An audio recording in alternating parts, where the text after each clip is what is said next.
professionalism. I asked Mr. Barr directly, do you think, Bob, Mr. Mueller's on a witch hunt? He said no.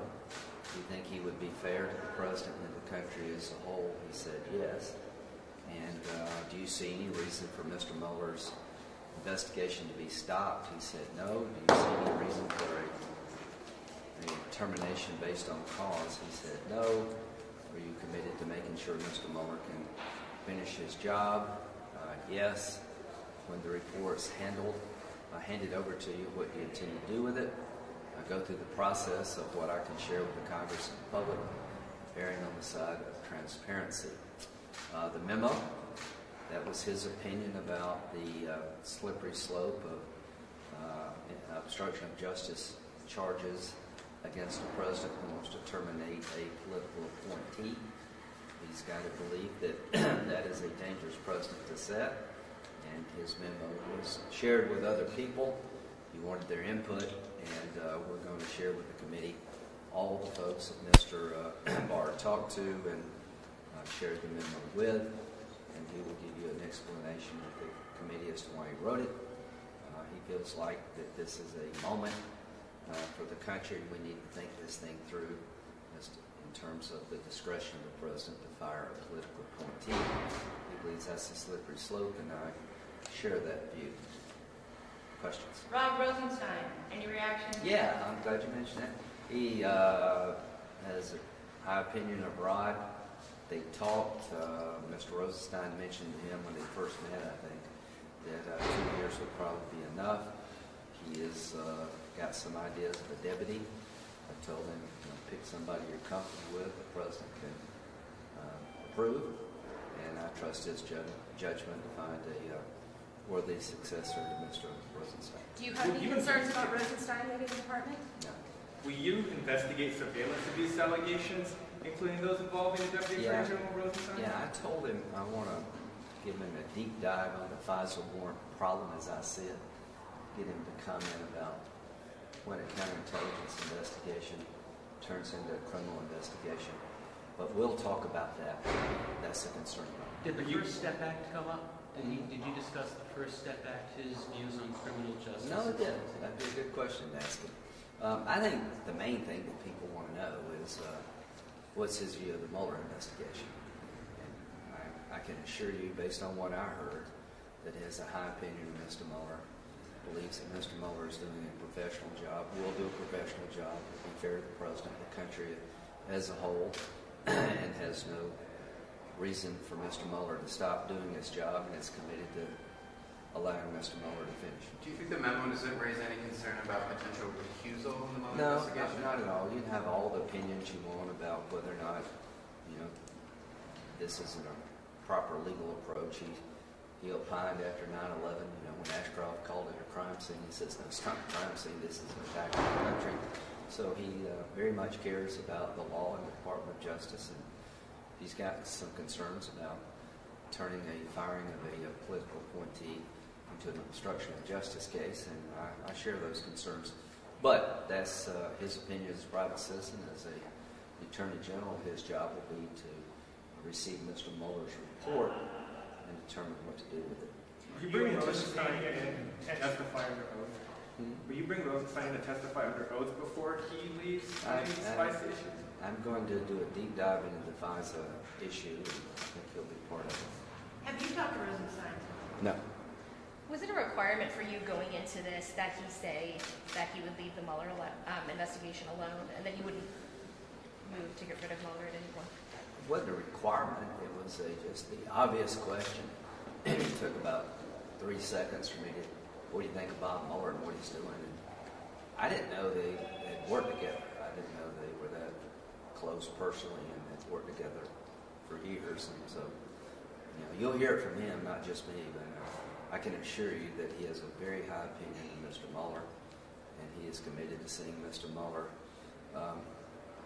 complete his job. As to the president, I asked him, he said some pretty tough things, and Mr. Barr says, well, he's the one on the receiving end of this. He's sort of the accused, and from the president's point of view, I think he believes it is a witch hunt because he didn't think he did anything wrong. And I can remember the the Clinton days, when Ken Starr was part of a right-wing conspiracy. That's just sort of the way these things go. Senator Graham, it sounds like he has not committed to not curtailing the scope of the Mueller investigation, for instance, on obstruction. He had absolutely no indication he was going to tell Bob Mueller what to do or how to do it, that he's confident that Mr. Mueller will pursue the facts and the law. Thank you. Any reaction to the president's address last night? Oh, we got you. And the Democratic reaction. Yeah. I thought the president did a good job of explaining the humanitarian problem on both sides to those who are coming here, the abuse that women go through and children to get to the country, what happens when criminal illegal immigrants are allowed to come back time and time again. I thought it was a pretty persuasive case that we need to secure a border, and we need to realize that illegal immigration is a human tragedy in multiple levels. To my Democratic colleagues, I don't believe you're going to get much traction that the president is manufacturing a crisis, because all of you, including me, have voted for billions of dollars to secure the border, very much like the president's proposing. If it really wasn't a problem, why did we vote for $42 billion to secure the border in 2013 and $25 billion last February? So I think the whole idea that it's manufactured is a dangerous road for them to go down, because the people have lost loved ones. It'd be a pretty hard sell. Senator Graham, you had said that declaring a national emergency was not necessarily the best idea. Yeah. Do you also plan on introducing your own plan to try to bridge the gap here? Yeah, I think what will happen today maybe is I'm going to meet with some senators. I've had a couple phone calls with Democrats this morning. There's a deal to be had. It's always been there. I think I've been boring over about a month of how this movie ends. It's got to be wall plus something else. Democrats are not going to give the president $5.7 billion for border security unless they have something that they want to. I think there's a deal to be had if you put TPS reform on the table. About 400,000 people that are going to lose their legal status, and they've been here for decades. And they came here legally.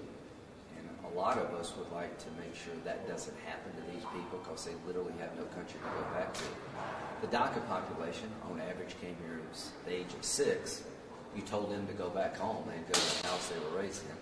So I think putting those two things together with a reasonable border security package will work. The $800 million for humanitarian aid is necessary. Democrats want some border security measures that I support, but we do need money for a barrier, and I guess it's going to be steel, not concrete. So I'm hopeful toward the end of the week there'll be some ideas emerging from the Senate that would have some bipartisan buy-in. But here's what the Democrats are going to ask. This is a good question. Will the president sign it? And I think the president's open-minded to a deal. He's firm on the idea he needs border security money, including money for barriers. But I believe and hope he's open-minded to a deal of wall plus. Are you still discussing DACA? Yeah, we've always, the Bridge Act, Senator Durbin and I wrote the Bridge Act, which would be a 3-year, one-time renewable work permit, not a pathway to citizenship. I think that's what the market would bear right now. And on the national emergency, Senator, on the national emergency? Just what I said yesterday, it's not versatile. If nothing else works, it's the last resort. I hope we don't have to go. Senator Graham, do you know if the administration is going to renominate the judicial things that expired last Congress? We were talking about that tomorrow. I'll get back with you.